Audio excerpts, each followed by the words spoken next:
Nah, Kang Algian ini kan bilang, Kang Algian ini kan memilih best corporation. Yang dimana kebanyakan kenapa orang yang sukses dulu nih yang selalu ditampilkan, kenapa yang nggak suksesnya nggak ditampilkan? Tapi jangan dulu dijawab ya. Nah, saya pengen nanya dulu ke Kang Algian. Kang Algian dulu waktu jalanin bisnis ini langsung sukses apa gagal dulu nih? Betul Kayak gitu. ya. Sukses dulu atau gagal dulu? Kebanyakan orang yang saya tahu nih ya, kebanyakan orang netizen terutama itu selalu pengennya tuh lihat yang suksesnya dulu. Pengennya tuh lihat yang sukses. Sehingga kalau saya cerita gagalnya nggak didengar, di skip gitu. Kalau kita nonton film ya, baca buku, pengennya langsung ke klimaks gitu, di akhirin.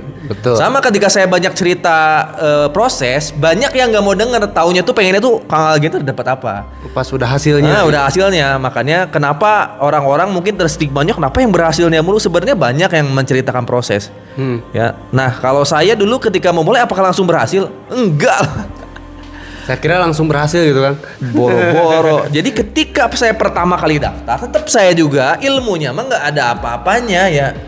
Nol banget. Ketika memulai bisnis ini nol banget. Ilmu network marketing PTBS ini beda karena produknya ini beda banget. Ya, produknya banyak terus ya. Dan saya juga nggak pernah mempelajari secara detail produknya di tempat kuliah saya, di bisnis sebelumnya. Beda gitu kan. Sehingga ketika saya memulai bisnis ini, waktu jual mas kawin dulu saya jual. Oh, jual dulu mas Untuk kawin modal, ya? untuk modal saya jual mas kawin dulu. Kata yang sponsor saya waktu itu, katanya Algian ini kalau jalanin 1 bulan dapat motor. Itu kan untuk memotivasi saya kan mungkin ya. Betul. Tapi ketika saya daftar 1 bulan nggak dapat motor. Nah, terus gimana Malah dong? saya nggak bisa bayar kontrakan waktu itu. Terus mas kawinnya itu kayak gimana? Ya udah nggak ganti kan. Wow, sering berantem sama istri. Tapi kan itu dia, saya meyakini ya, karena orang tua saya pedagang konvensional, punya usaha grosir. Jadi saya itu lahir di darah pedagang gitu. Jadi saya ngerti setiap bisnis itu nggak langsung berhasil. Jadi 1-2 bulan pertama itu nggak ada hasil saya. Cuman ya alhamdulillahnya saya lahir di orang tua yang pedagang semua. Jadi tipe saya tuh tipe yang nggak gampang nyerah gitu. Kalau saya nggak berhasil menyerah, berarti nanti ya saya dijelekin sama orang lain pasti. Wow, bisnisnya jelek, kaget aja nggak berhasil. Makanya ketika saya 2 bulan itu nggak dapat apa-apa, langsung saya nge-review kerjaan saya tuh kemarin tuh kenapa ya gagal, kenapa ya nggak berhasil gitu. Nah, saya waktu itu emang mempelajari digital marketing akhirnya. Jadi kan network marketing itu kan kebanyakan seminar ke seminar. Kalau saya rubah konsepnya, karena saya nggak jago ngomong, nggak jago bikin seminar, nggak bisa bikin seminar, maka saya rubah konsepnya. Kenapa saya nggak bawa bisnis ini ke online gitu kan? Betul. Jadi saya kalau yang dulu pertama kali 2 bulan pertama itu door to door gitu kan, nawar-nawarin, ngajak ke seminar kan, saya nggak bisa kan. Ya maksudnya lagi ngojek waktu itu posisinya nggak bisa kayak gitu. Makanya wah 2 bulan berikutnya saya main online lah. Dulu main Google. Ya bikin website, saya promosiin aja di Google. Jadi orang-orang tuh masuk WhatsApp saya gitu, nggak saya nyari-nyari orang. Berarti sekarang itu bukan Kang Algian yang nyari-nyari orang ya, tapi orang lain yang nyari Kang Algian gitu. Jadi emang ketika daftar itu nggak langsung berhasil. 2 bulan itu gara-gara daftar PTBS. Itu saya hampir diusir dari kontrakan itu. Berarti benar-benar gagal dulu ya. Iya, berarti gagal dulu. Tapi karena kegagalan itulah nanti Allah angkat derajat kita. Betul. Ya, ketika 2 bulan ditolak, dihina orang, itu emang prosesnya orang sukses, teman-teman.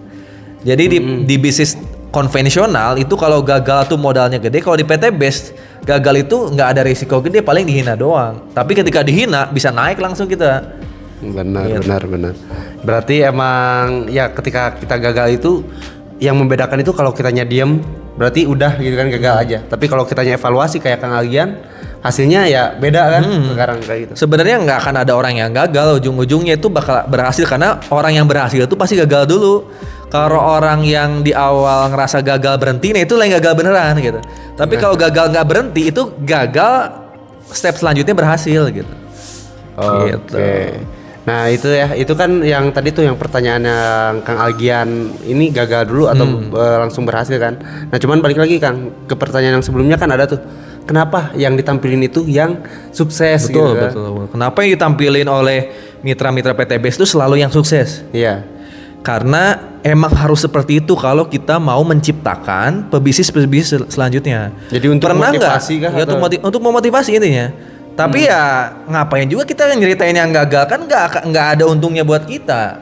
Betul. Contoh nih ya, ketika teman-teman masuk sekolah SMA, itu pasti kan sebelum masuk mempelajari sekolah SMA-nya dulu kan. Betul. Promosi dari sekolah SMA-nya mungkin nggak ngomongin ini loh murid yang gak berhasilnya ada 20. Pasti Betul, kan betul. ditonjolkan sekolah-sekolah negeri ataupun swasta yang berhasilnya. Pertanyaan saya, apakah semua murid yang sekolah di situ berhasil? Enggak, yang berhasilnya mungkin ranking 10 doang, 1 sampai 10. Yang nakalnya banyak nggak? Banyak. Yang di DO-nya ada nggak? Ada. Kasusnya ada nggak? Ada. Tapi apakah nggak diliatin? Kan enggak. Pasti Betul. kan untuk memotivasi siswa-siswa yang lain yang baru masuk, yang berhasilnya yang diliatin kan. Betul. Justru kalau kita memperlihatkan kegagalan, maka kita akan menciptakan kegagalan selanjutnya sebenarnya. Makanya ketika berpromosi bisnis ini, yang kita lihatkan yang berhasilnya. Betul. Tapi Make teman-teman harus sense banget. paham, orang-orang yang berhasil ini nanti ada sukses story-nya. Pasti ada ceritanya. Teman-teman kalau mau cross check lagi misalnya Algian Saputra yang gagalnya pun diceritain ada gitu. Berarti bener ya yang tadi ketika Kang Algian gagalnya pun diceritain nantinya kan. Iya. Tapi berbedanya balik lagi. Ketika Kang Algian gagal, gak diem, tapi berproses lagi. Betul. Lagian dan netizen itu nggak mau dong. Pasti yakin nggak mau denger cerita yang gagal, nggak mau. Betul, betul. Ya hanya beberapa orang aja yang nanya kenapa yang berhasil, itu yang orang-orang pesimis saja.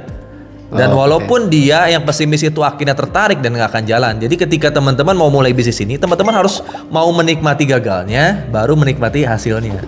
Betul, betul. Nah ini juga mungkin ada quotes yang emang Tatang denger gitu kan. Apa tuh? Jadi emang katanya itu orang sukses itu bukan orang yang nggak pernah gagal, tapi orang sukses itu orang yang satu langkah lebih maju dari kegagalannya. Kalau gak salah ini dari owner PT Base nih, mantep banget ya buat Oh, itu motivasinya. quote kayak gitu banyak ya. Jadi orang yang sukses itu orang yang orang yang sukses itu adalah orang yang bangkit satu kali lebih banyak dibanding kegagalannya. Itu juga bisa. Jadi kalau teman-teman gagalnya 10 kali, nah bangkit yang 11 kalinya bisa jadi berhasil gitu. Betul. Kalau saya sih yakin ya di bisnis apapun ya kalau kita mau sukses gagal dulu. Cuma di bisnis konvensional kalau gagal itu resikonya gede modalnya. Lebih gede ya. Di bisnis network marketing salah satu kelebihan bisnis network marketing kenapa saya pilih bisnis ini modalnya kecil. Modalnya kecil. Ya cuman emang motivasi bisnisnya harus gede. Makanya kenapa di bisnis network marketing banyak orang-orang yang belum berhasil. Karena modalnya yang kecil sehingga dia nggak punya tanggung jawab besar gitu. Kalau di bisnis ini udah modalnya kecil teman-teman nggak punya semangat besar itu nggak akan berhasil. Nah jadi berarti harus ngerasa ya modal kecil itu besar lah gitu kan ya, supaya kitanya nggak merasa udahlah kayak gitu ya modal kecil ini nggak rugi gitu kan. Nah jangan sampai kayak gitu berarti nih. Harus punya impian yang besar. Ketika modalnya kecil, impiannya harus besar. Saya sih sampai sekarang masih yakin ya, kalau teman-teman pengen cepet sukses, betul sukses itu kan banyak ya. Pengen cepet sukses kriteria masing-masing lah ya. Pengen cepet punya mobil, punya rumah, punya penghasilan, bisnis network marketing pilihannya. Oke. Dengan network modal yang marketing. kejangkau, cara kerjanya terukur, legalitasnya udah komplit, hasilnya besar, salah satunya PT Base. Oke, kejawab semua nih Kang, mantep banget ya. Iya. Tadinya saya pengennya ada kontroversi tuh nggak kejawab gitu kan. Tapi kayaknya udah kejawab semua, makanya nih banyakin komen ya. Kasih pertanyaan-pertanyaan yang mungkin kontroversi yang ya teman-teman suka lah lihat gitu kan. Nah nanti kita buat konten lagi kayak gini ya Kang ya. Siap. Nah mungkin itu aja Kang pertanyaan yang Oke. buat sekarang. Nanti kita lanjut di season atau episode berikutnya.